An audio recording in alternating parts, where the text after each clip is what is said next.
नमस्कार, AB star news देख रहे हैं आप। मैं हूं आपके साथ सोहन सिंह। वक्त हो चला आपका राज्य आपकी खबरों का, जिसमें सबसे पहले बात करेंगे कोरोना के बढ़ते हुए मामलों की। दरअसल देश भर में कोरोना के मामलों में लगातार इजाफा देखने को मिल रहा है। आपको बता दें कि लगातार कोरोना के मामले रफ्तार पकड़ते हुए नजर आ रहे हैं। कोरोना संक्रमण खत्म होने का नाम नहीं ले रहा है। राजस्थान के किशनगढ़ में एक बार फिर कोरोना की दस्तक देखने को मिल रही है। असवाली मोहल्ले के एक ही परिवार के 5 सदस्यों की रिपोर्ट कोरोना पॉजिटिव आई है। पॉजिटिव रिपोर्ट आने की सूचना मिलते ही प्रशासन हरकत में आया और उपखंड अधिकारी राजेंद्र सिंह सिसोदिया, नगर परिषद आयुक्त, चिकित्सा विभाग की टीम और पुलिस प्रशासन मौके पर पहुंचा। उपखंड अधिकारी सिसोदिया ने बताया कि सरकार द्वारा जारी गाइडलाइन के मुताबिक एक ही परिवार के 5 सदस्यों की रिपोर्ट कोरोना पॉजिटिव आने के बाद पूरे इलाके को कंटेनमेंट जोन घोषित कर दिया गया है। इस दौरान सभी की आवाजाही पर रोक रहेगी और नगर परिषद द्वारा समय समय पर सैनिटाइजर का छिड़काव भी किया जाता रहेगा।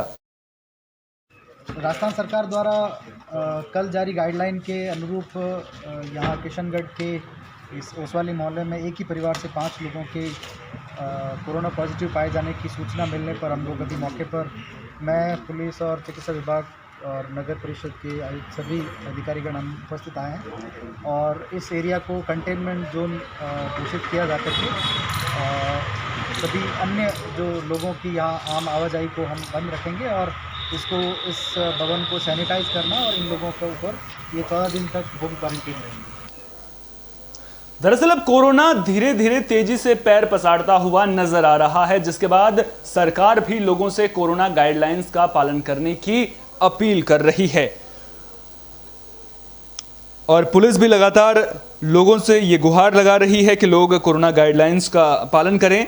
खबर अमृतसर से सामने आई है, जहां कोरोना के नियम तोड़ने पर शख्स की पुलिस द्वारा पिटाई का मामला सामने आया है। युवक के मुताबिक वो खाने पीने का सामान जगह जगह जाकर बेचता है और अस्थमा के कारण मास्क नहीं पहन सकता है। उसने बताया कि पुलिस ने उसे देखते ही पीटना शुरू कर दिया।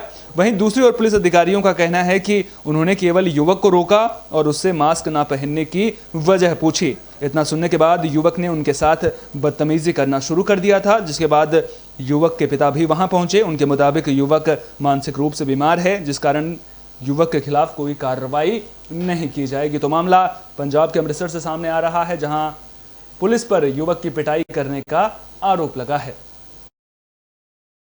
कुछ नहीं है, अपने बाहर ही चैकिंग कर रहे थे बिना मास्क ਜਿਹੜੇ ਰੋਕ ਰਹੇ ਸੀ ਬੰਦੇ ਤੇ ਇਹਨੂੰ ਰੋਕਿਆ ਮੇਰੇ ਨਾਲ ਦੇ ਮੁਲਾਜ਼ਮਾਂ ਨੇ ਜੀ ਤੇ ਉਤਰਦੇ ਆਈ ਗਾਲਾਂ ਕੱਢਣ ਲੱਗ ਪਿਆ।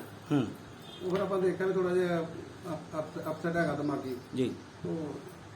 ਅਸੀਂ ਇਹਨੂੰ ਕੁਝ ਨਹੀਂ ਕਿਹਾ, ਪਰ ਗਾਲਾਂ ਕੱਢਦਾ ਰਿਹਾ। ਸਰ ਕੀ ਨਾਮ ਆ, ਕਿੱਥੋਂ ਆਂਦਾ ਪਿਆ ਸੀ, ਕੀ ਹੈਗਾ ਕੀ? ਉਹ ਇਹਨਾਂ ਦਾ ਨੇ ਦੱਸਿਆ ਕੱਖ ਨਹੀਂ, ਗਾਲਾਂ ਕੱਢਣ ਤੋਂ ਲਾਵਰ ਕੀਤਾ ਹੀ ਕੱਖ ਨਹੀਂ। ਉਹਦੇ ਫਾਦਰ ਸਾਹਿਬ ਆਏ ਨੇ, ਆ ਬੈਠੇ ਨੇ ਮੇਰੇ ਕੋਲ। ਜੀ ਜੀ ਜੀ ਜੀ। ਤਾਂ ਉਸ ਤੋਂ ਬਾਅਦ ਸਰ ਜਿਹੜੇ ਕਿਹਾ ਜਾ ਰਿਹਾ ਕਿ ਮੇਰਾ ਚਲਾਨ ਕਹਿੰਦਾ ਕੱਟਿਆ ਜਾਣਾ, ਮੈਂ ਪਰਚੀਆਂ ਵੀ ਦਿਖਾਈਆਂ ਸੀ ਤੇ ਮੇਰਾ ਚਲਾਨ ਕੱਟਿਆ ਜਾ ਰਿਹਾ। ਕੁਝ ਨਹੀਂ ਦਿਖਾਇਆ, ਉੱਤਰ ਦੇ ਸਾਰੀ ਗਾਲਾਂ ਕੱਢਣ ਲੱਗ ਪਿਆ। ਗਵਾਲਿਆ ਕੁਝ ਨਹੀਂ ਇਹਨੇ, ਪਰਚੀਆਂ ਨਹੀਂ, ਕੁਝ ਨਹੀਂ ਦਿਖਾਇਆ ਇਹਨੇ। ਤੇ ਇਹਨਾਂ ਫਾਦਰ ਸਾਹਿਬ ਬੈਠੇ ਨੇ, ਕਹਿੰਦੇ ਵੀ ਆਪਾਂ ਇਹਦੀ ਦਵਾਈ ਚੱਲੇਗੀ ਨਹੀਂ ਖਾਦਾ। खबर अमृतसर के तरन तारन से सामने आ रही है, जहां पुलिस और बदमाशों के बीच मुठभेड़ हुई है। आपको बता दें कि इस मुठभेड़ में 2 पुलिसकर्मी गंभीर रूप से घायल हुए हैं। मामला सुरसिंह गांव का है। आपको बता दें कि घायल पुलिसकर्मी एसएचओ नरेंद्र सिंह और एसएचओ बलविंदर सिंह हैं, जो वलटोहा में कार्यरत हैं। जख्मी पुलिसकर्मियों को अस्पताल में भर्ती कराया गया है। मिली जानकारी के मुताबिक दोनों बदमाश किसी वारदात को अंजाम देकर भाग रहे थे। इसी दौरान जब पुलिस ने इन्हें पकड़ने की कोशिश की तो बदमाशों ने पुलिस पर ही हमला कर दिया। जानकारी ये भी मिल रही है कि मुठभेड़ में बदमाशों का एनकाउंटर हो गया है, लेकिन पुलिस ने अभी भी इसकी आधिकारिक तौर पर पुष्टि नहीं की है। साढ़े 2 SHO ਜਿਹੜੇ ਨੇ ਉਹ ਇੰਜਰਡ ਹੋਏ ਸੀਗੇ, ਉਹ ਇੱਥੇ ਅਮਨਦੀਪ ਹਸਪੀਟਲ ਦੇ ਵਿੱਚ ਐਡਮਿਟ ਹੋਏ ਨੇ। ਉਹਨਾਂ ਦਾ ਡਾਕਟਰਸ ਦੀ ਟੀਮ ਵੱਲੋਂ ਜਿਹੜਾ ਸਾਰਾ ਉਪਚਾਰ ਚੱਲ ਰਿਹਾ, ਉਹਨਾਂ ਨੂੰ ਦੇਖ ਰਹੇ ਨੇ ਤੇ ਉਹਨਾਂ ਦੀ ਟ੍ਰੀਟਮੈਂਟ ਹੋ ਰਿਹਾ। ਡਾਕਟਰਸ ਵੱਲੋਂ ਇਹੀ ਕਿਹਾ ਜਾ ਰਿਹਾ ਵੀ they are out of danger. ਉਹਨਾਂ ਦੋਨਾਂ ਦੇ ਹੱਥਾਂ ਦੇ ਉੱਪਰ ਜਿਹੜੀ ਇੰਜਰੀ ਹੋਈ ਹੈਗੀ ਹੈ, ਸੋ ਉਹਨਾਂ ਦਾ ਜੋ ਬਣਦਾ ट्रीटमेंट वो सारा चल रहा है। खबर अमृतसर से सामने आ रही है, जहां कविता दिवस की धूम देखने को मिली है। आपको बता दें कि कविताओं के जरिए समा बांधा गया है। तो अमृतसर में कवियों द्वारा बड़े उत्साह के साथ कविता दिवस मनाया गया है। इस अवसर प्रदेश के महान कवियों और उनकी कविताओं का गुणगान कर समा बांधा गया। आपको बता दें कि कार्यक्रम में अमृतसर के मशहूर कवियों ने भी शिरकत की थी। आज का दिन हमारे लिए बहुत सौभाग्य का दिन है और बहुत बड़ा दिन है कि आज कविता दिवस की पहले तो सारे दर्शकों को बहुत बहुत शुभकामनाएं। और मतलब कि आज के ज़माने में अगर हम कविता की बात करें तो मुझे सिर्फ अटल बिहारी वाजपेयी जी की ही कविताओं का सुनने का शौक़ है और मैं उनको हमेशा गुनगुनाया करती हूँ। खबर उत्तराखंड के उत्तरकाशी से सामने आ रही है, जहां जल संरक्षण को लेकर लोगों को जागरूक किया गया है। आपको बता दें कि प्रधानमंत्री और प्रदेश के मुख्यमंत्री जी की प्रेरणा से वर्षा जल संरक्षण के लिए जनपद में बड़े स्तर पर catch the rain where it falls when it falls कार्यक्रम का आयोजन किया गया। शनिवार को नेहरू युवा केंद्र, वन विभाग, रिलायंस फाउंडेशन के सहयोग से बोंठा टॉप सरमोली गार्ड में 16 गांवों के करीब 200 महिलाएं और पुरुषों द्वारा अपने गांव से 4 किलोमीटर की ऊंचाई पर चाल खाल का निर्माण किया गया। गंगा स्वच्छता पखवाड़ा के अंतर्गत कार्यक्रम में महिलाओं की बढ़ चढ़कर भागीदारी देखने को मिली है। ग्रामीण महिलाओं द्वारा अपने नज़दीकी जल स्रोतों को सदाबहार चालू रखने के लिए उसके टॉप पर चाल खाल का निर्माण किया गया है।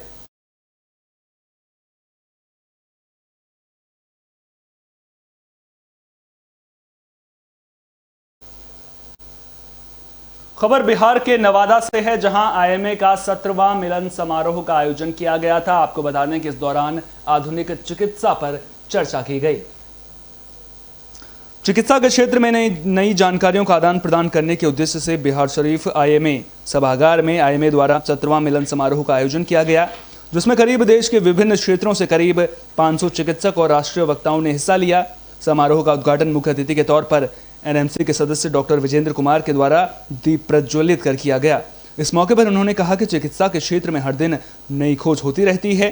खासकर हमारे युवा वर्ग को चिकित्सकों की नई खोज के बारे में जानकारी होना बेहद ज़रूरी है। आज कई तरह की नई बीमारियां भी लोगों के सामने आ रही हैं। इसके इलाज के लिए भी नई तरीके से उपचार किया जा रहा है। इसी को लेकर के इस दौरान कार्यक्रम में चर्चा की गई है।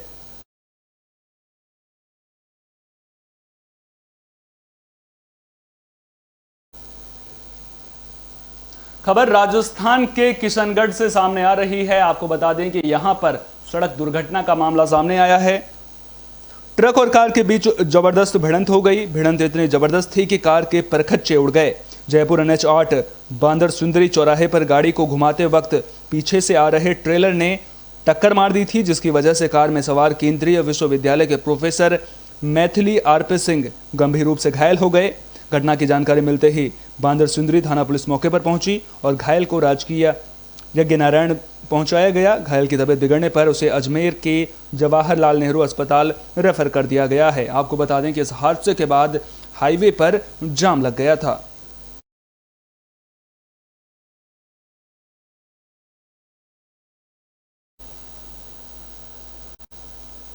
खबर यूपी के औरैया से है। दरअसल यहां से एक हादसे की खबर सामने आ रही है।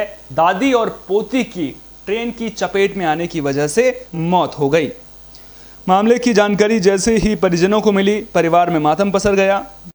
पुलिस मौके पर पहुंचकर शवों को कब्जे में लेकर पोस्टमार्टम के लिए भेज दिया है। साथ ही साथ कार्रवाई में पुलिस जुट गई है। आपको बता दें कि यूपी के औरैया जिले के दिव्यापुर थाना क्षेत्र में रेलवे पावर हाउस के पास स्थित रेलवे क्रॉसिंग पार करते वक्त दादी और उनकी 2 साल की पोती अचानक आ रही मालगाड़ी की चपेट में आ गए। तेज रफ्तार ट्रेन की चपेट में आने से दादी और नाती की मौके पर ही मौत हो गई। मामले की जानकारी मिलने के बाद पुलिस की टीम मौके पर पहुंची और पुलिस की टीम कानूनी कार्रवाई में जुट गई है। का पुरवा गांव है, वहाँ से एक वृद्धा अपने पोते के साथ पोते की दवा कराने के लिए डॉक्टर के पास जा रही थी। लाइन पार करते समय, रेलवे लाइन पार करते समय ट्रेन को वो नहीं देख पाई, जिससे उसकी चपेट में आने से दोनों की मौके पे ही मृत्यु हो गई थी। पंचायतनामा पोस्टमार्टम की कार्रवाई दिव्यापुर पुलिस द्वारा की गई। का पुरवा गाँव है, वहाँ से एक वृद्धा अपने पोते के साथ पोते की दवा कराने के लिए डॉक्टर के पास जा रही थी। लाइन पार करते समय, रेलवे लाइन पार करते समय ट्रेन को वो नहीं देख पाई, जिससे उसकी चपेट में आने से दोनों। खबर यूपी के फिरोजाबाद से सामने आ रही है, जहां छज्जा गिरने की वजह से हादसा हो गया है। आपको बता दें कि इस हादसे में करीब 12 लोग घायल हुए हैं, वहीं एक युवक की मौत हो गई है। फिरोजाबाद जिले के थाना नारखी के अंतर्गत बारात चढ़ाने के दौरान छज्जा गिरने की वजह से 1 दर्जन लोग घायल हो गए हैं। वहीं छज्जे के नीचे दबने की वजह से एक युवक की मौत हो गई है। थाना नारखी की ताजापुर चौकी के अंतर्गत कुतकपुर में देर रात बारात चढ़ाने के दौरान ये हादसा हुआ। हादसे की सूचना ग्रामीणों ने पुलिस को दी। पुलिस ने घायलों को इलाज के लिए अस्पताल में भर्ती करवा दिया है। वहीं मृतक के शव को कब्जे में लेकर पोस्टमार्टम के लिए भेज दिया गया है। नारकी से जो लोग घायल होकर आए हैं वो एक्चुअली क्या है, मैरिज पार्टी में गए थे। वहाँ पे एक छज्जा गिर गया जिसकी वजह से हमारे पास शायद 6 या 7 पेशेंट आए हैं, जिसमें से इमरजेंसी में 2 पेशेंट हमारे पास एडमिट हैं। बाकी जो 4-5 पेशेंट हैं वो वार्ड में या ऑर्थोपेडिक्स वार्ड में भर्ती हैं। तो हमारे पास जो 2 पेशेंट हैं उसमें एक के सर पे चोट लगी है और एक जो है उसके थोड़ी सी सर पे और हाथ में चोट है। तो यही है, बाकी स्टेबल हैं पेशेंट हमारे पास जो है। कोई कैजुअल्टी भी है? कैजुअल्टी हमारे पास तो नहीं आई है ना। हमारे पास जो 5-6 पेशेंट आए थे उसमें से अभी तक तो कोई कैजुअल्टी है नहीं। कल रात्रि 21/3/21 को लगभग 10:30 बजे रात्रि में साबिर अली के बहन की शादी थी जिसमें बारात चढ़ रही थी और जाकिर अली के छत पे कुछ लोग इकट्ठे होकर बारात को देख रहे थे। छज्जा टूटने की वजह से बादशाह उर्फ अरविंद नामक एक व्यक्ति की छज्जे के नीचे दब के मृत्यु हो गई। 13 अन्य लोग घायल हुए हैं जिनको FH मेडिकल कॉलेज टुंडला में उपचाराधीन रखा गया है, जो खतरे से बाहर। खबर गोंडा से सामने आ रही है, जहां 18 गैस सिलेंडरों में अचानक आग की वजह से ब्लास्ट हो गया। आपको बता दें कि गैस रिफिल करते वक्त यह हादसा हुआ है। 18 गैस सिलेंडर फटने से हड़कंप मच गया। ब्लास्ट होने से 3 घरों की छतें उड़ गई। आग लगने से धू-धू कर दुकान भी जल उठी। साथ ही साथ बगल में साइकिल की दुकान में भी आग लग गई। फायर ब्रिगेड और पुलिस की टीम ने कड़ी मशक्कत के बाद आग पर काबू पाया। तस्वीरें आप देख सकते हैं किस तरह से आग की लपटें उठ रही हैं। आपको बता दें कि एक के बाद एक 18 सिलेंडर एक के बाद एक ब्लास्ट हुए थे, जिसकी वजह से 3 घरों में छतें उड़ गई। आप देख सकते हैं किस तरह से ब्लास्ट यहां पर सिलेंडर हो रहा है। तस्वीरें आप देख रहे हैं स्क्रीन पर। एक के बाद आपको बता दें कि एक के बाद एक 18 सिलेंडर यहां पर ब्लास्ट हुए हैं। इस घटना के बाद इलाके में हड़कंप मच गया। तस्वीरें काफी भयावह हैं। ये देखिए किस तरह से आग जोर पकड़ रही है। एक के बाद एक 18 सिलेंडर यहां पर ब्लास्ट हुए हैं। मिली जानकारी के मुताबिक इस हादसे में कोई भी हताहत नहीं हुआ है। दुकान में सिलेंडर होने से आग पर काबू पाने में दिक्कतें भी सामने आई, जिसके बाद मुख्यालय से भेजी गई दमकल की 4 गाड़ियों की मदद से आग पर काबू पाया गया।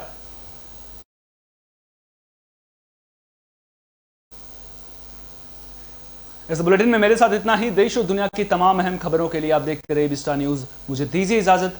नमस्कार।